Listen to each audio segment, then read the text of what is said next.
Hi friends, आपण आज बघणार आहोत मेडिटेशन कसे करावे। सर्वप्रथम तुम्हा सर्वांचे अगदी मनापासून आभार, कारण या चॅनलला भरभरून प्रतिसाद देत आहात, त्यासाठी खूप खूप धन्यवाद।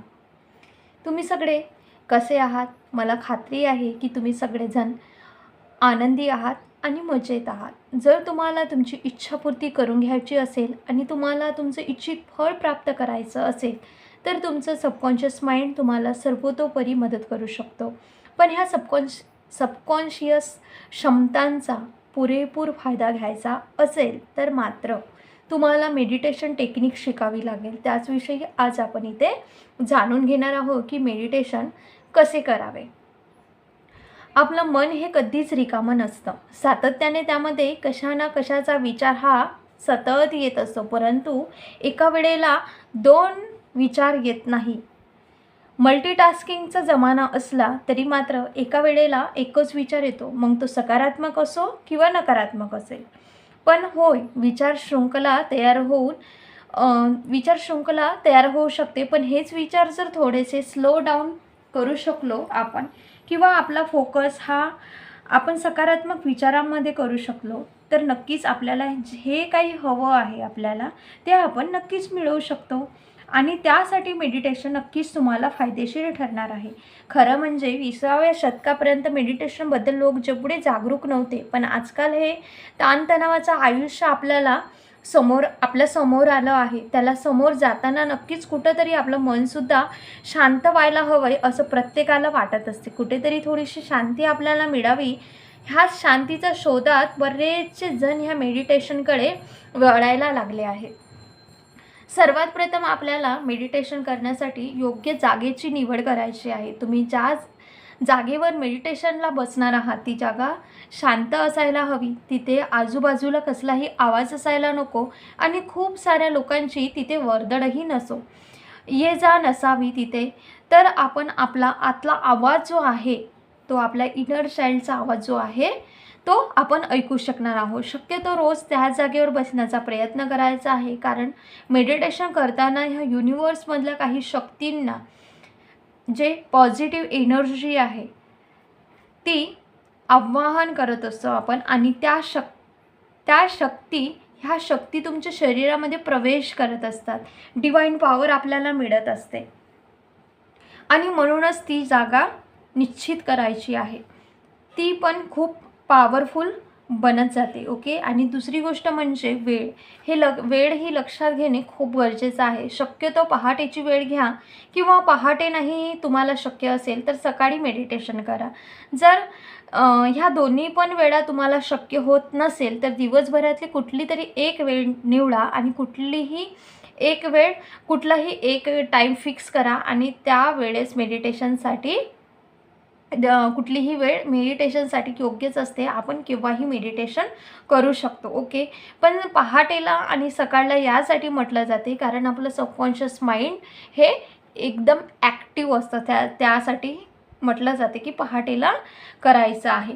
जेव्हा तुम्ही मेडिटेशनला बसणार आहात तेव्हा तुमचं मन प्रसन्न हवं। सकाळच्या वेळी जेव्हा आपण मेडिटेशन करतो ह्या वेळेला तो काही उत्साह आहे, ती जी काही एनर्जी आपल्याला मिळत आहे ती पूर्ण दिवसभर खूप छान आणि मुबलक प्रमाणात उपलब्ध होते आहे, त्यामुळे आपण थकत नाही असा आपल्या सगळ्यांचा अनुभवसुद्धा आहे ज्यांनी हे मेडिटेशन करत असतात त्यांचा। ओके, आणि तिसरी गोष्ट महत्त्वाची म्हणजेच कम्फर्टेबल पोझिशनमध्ये आपल्याला बसायचं आहे। तुम्ही खुर्चीवर सोफ्यावर सुद्धा बसू शकता, किंवा एखादी व्यक्ती आजारी जर असेल तर त्यांनी लेटून किंवा झोपून सुद्धा मेडिटेशन करू शकते। एखादं तुमचं स्थान आणि वेळ निश्चित झाली की पाठीचा कणा ताठ असायला हवा, हात आपल्या आकाशाच्या दिशेने जावेत आणि मांडीवर हात ठेवायचे आणि आपले तळहात आकाशाकडे असं ठेवावेत आणि दीर्घ खोलवर श्वास भरून घ्या आणि तोंडावाटे तो श्वास सोडा। याचे दोन फायदे होतात। एक म्हणजे तुमची जी आतली निगेटिव्ह एनर्जी आहे, निगेटिव्हिटी जी आहे ती असते, जी नकारात्मक असते ती तुमच्या श्वासाच्या मार्फत बाहेर सोडत असते आणि तुमचं शरीर जे आहे, तुमचे जे अवयव आहेत ते शिथिल होतात, त्यामुळे तुम्ही कमीत कमी 3 वेळा तरी दीर्घ खोलवर श्वास घेऊन तोंडावाटे सोडा. जेव्हा तुम्ही श्वास इनहेल करता तेव्हा पॉझिटिव्हिटीने भरता आणि जेव्हा रिलीज करता श्वासाला तेव्हा निगेटिव्हिटी रिलीज करत असते, पॉझिटिव्हिटी इनहेल करत असता. ओके, तर त्यामुळे कमीत कमी दीर्घ खोलवर श्वास 3 वेळा तरी घ्या आणि दीर्घ खोलवर श्वास घेऊन तोंडावाटे सोडा. नंतर ओमचं तुम्ही उच्चारण करू शकता. तर तो ओमचं उच्चारण ह्या पद्धतीने करायचं आहे, मी तुम्हाला करून दाखवते. ओम.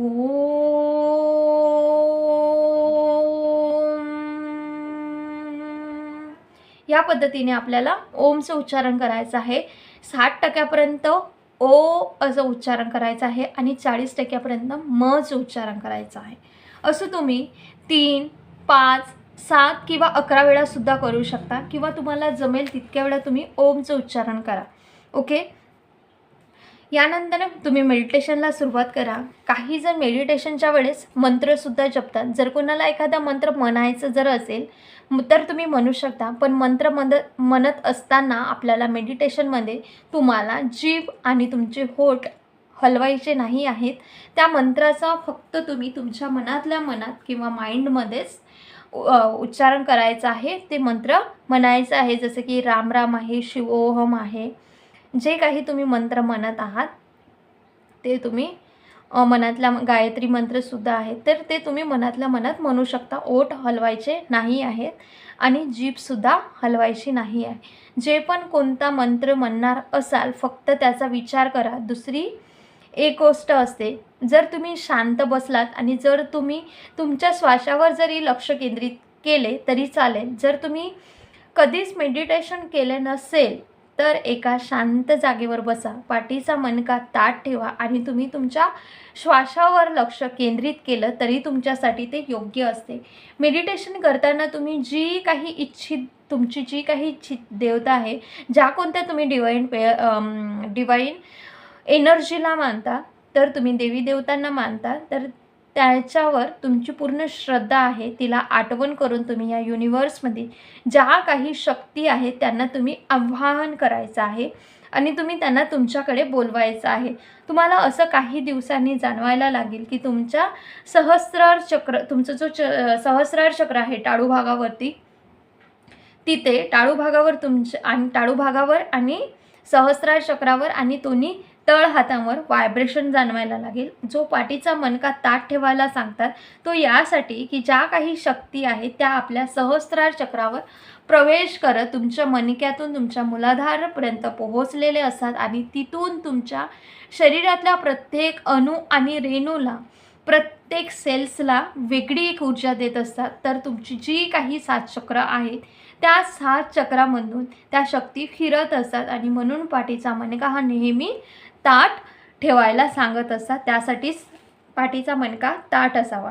पण हे तुम्हाला लगेच अनुभव येणार नाही आणि कोणत्याही प्रकारचे अनुभव येण्यासाठी सुद्धा तुम्ही प्रयत्नही करू नका. जसजसे अनुभव तुम्हाला स्वतःहून येतील तसतसं तुमचा अनुभवाचा तुम्ही आनंद घ्यायचा आहे.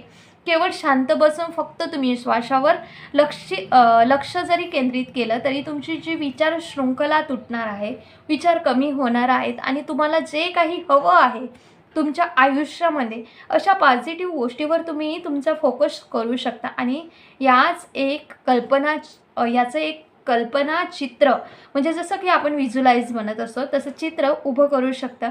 तुम्हाला मेडिटेशनमध्ये काही इंट्युशन येतील, काही मेसेजेस येतील, काही वेगवेगळ्या आयडियाज तुम्हाला ह्या मेडिटेशनमध्ये येतील. तर तुम्ही मेडिटेशनला बसताना एक वही, एक डायरी किंवा तुम्ही एखादं पेजसुद्धा घेऊन बसाल, पेन आणि पेज. तर त्यावर जे काही आयडिया तुम्हाला मेडिटेशनमध्ये आल्या, काही इंट्युशन आले तर तुम्ही लगेच त्या डायरीवर लिहून ठेवायचं आहे. ते खूप तुम्हाला फायदेशीर ठरणार आहे. मेडिटेशनमुळे अनेक फायदे तुम्हाला जाणवायला लागतील. सगळ्यात महत्त्वाचा फायदा जो होतो तो म्हणजेच ताणतणावाच्या ह्या जीवनातून तुमची मुक्तता होते आणि तुम्हाला एकदम शांत आणि रिलॅक्स महसूस होतं आणि प्रसन्न वाटायला लागतं. आणि दुसरं म्हणजे तुमचं फोकस, कॉन्सन्ट्रेशन वाढतं. लहान मुलांना तुम्ही मेडिटेशन करणं शिकवलात तर त्यांच्या अभ्यासात प्रगती होताना दिसेल. तुमचा जो ओरा आहे तो खूप स्ट्रॉंग झालेला दिसेल. तुम्हाला तुमचं दिवसभर तुमचा ओरा जो आहे तो खूप स्ट्रॉंग झालेला दिसेल. अनेक फायदे हे मेडिटेशनचे होत असतात. पण हे व्हावेत किंवा मला हे का नाही होत आहेत म्हणून तुम्हाला निराश होऊन जायचं नाही आहे. तर तुम्हाला जितकं सातत्य ह्या मेडिटेशनमध्ये ठेवता येईल तेवढं सातत्य ठेवा. म्हणजे तुम्ही कन्सिस्टन्सी ठेवा. अनुभवसुद्धा तुम्हाला येणार आहेत. आणि तुम्ही हे मेडिटेशन करत असताना सुरुवातीला 5 ते 10 मिनटापासून तुम्ही सुरू करा. आणि एका जागेवर बसण्याची जी जागा तुम्ही मेडिटेशनसाठी निवडली आहे त्या एका जागेवर बसण्याचा प्रयत्न करा आणि त्या परमेश्वराशी, परमेश्वरीय शक्तीशी स्वतःला जोडण्याचा प्रयत्न करा. आणि आयुष्यात तुम्हाला जे काही हवं आहे ते प्रत्येक इच्छित फळ हे सबकॉन्शियसच्या मदतीने तुम्ही पूर्ण करू शकता. आणि ते पूर्णसुद्धा करा, कारण हे सबकॉन्शियस युनिवर्सला सुद्धा जोडलं गेलेलं आहे आणि कनेक्टेड आहे. सबकॉन्शियस युनिवर्सला जोडलेलं असतं आणि सबकॉन्शियसला जे काही चित्र स्वरूपात तुम्हाला जे काही डायरेक्शन द्यायचे आहे ते फक्त तुमचे विचार कमी झाले तरच तुम्ही हे घेऊ शकणार आहात किंवा देऊ शकणार आहात. म्हणून तुम्हाला मेडिटेशनचा नक्कीच फायदा होणार आहे. यासाठी तुम्हाला मेडिटेशन करणे खूप गरजेचं आहे. रात्रीच्या वेळेस आणि सकाळला, यासाठी पहाटेच्या वेळेस आणि रात्रीला झोपण्यापूर्वी यासाठी मेडिटेशन करा म्हणून सांगतात. कारण आपलं सबकॉन्शियस माइंड एकदम ॲक्टिव्ह असतं आणि आपण आपल्या सबकॉन्शियस माइंडला जे फीड देत असतो तर ते डायरेक्टली सबकॉन्शियस माइंडमध्ये जात असते आणि त्यामुळे आपल्या जे काही इच्छित फळ आहे ते आपलं मिळत असते. आपल्या इच्छा ह्या पूर्ण होत असतात. म्हणून आपल्याला पहाटे आणि रात्री झोपण्यापूर्वी किंवा शक्य नसेल पहाटेला तर सकाळला सुद्धा तुम्ही मेडिटेशन करू शकता. किंवा ह्या दोन्ही वेळा तुम्हाला शक्य होत नसणार तर दिवसभरातील कुठलीही मेडिटेशनसाठी वेळ ही योग्यच असते. म्हणून तुम्ही मेडिटेशन करायला चालू करा. आणि लॉ ऑफ अट्रॅक्शनमध्ये पाया जो म्हटला जाते तर तो आहे मेडिटेशन. जेव्हा आपले ताणतणाव, आपलं माइंड जेव्हा रिलॅक्स होतं तेव्हाच आपल्या सबकॉन्शियस माइंडमध्ये आपल्याला जे काही हवं आहे ते आपण सबकॉन्शियस माइंडमध्ये टाकू शकतो. आणि तेच आपल्याला ज्या काही इच्छा आहे ते आपण आपल्या सबकॉन्शियस माइंडमध्ये टाकल्यामुळे युनिवर्सला सबकॉन्शियस माइंड कनेक्ट असतं. त्यामुळे आपल्या इच्छा ह्या पूर्ण होत असतात. तर ह्या पद्धतीने तुम्ही मेडिटेशन करा आणि जे काही या व्हिडिओमध्ये सांगितलं आहे ते तुम्ही करण्याचा प्रयत्नसुद्धा करा. तर हा व्हिडिओ आवडला असल्यास व्हिडिओला लाईक, शेअर आणि चॅनलला सबस्क्राईब करा. Thank you so much. God bless you.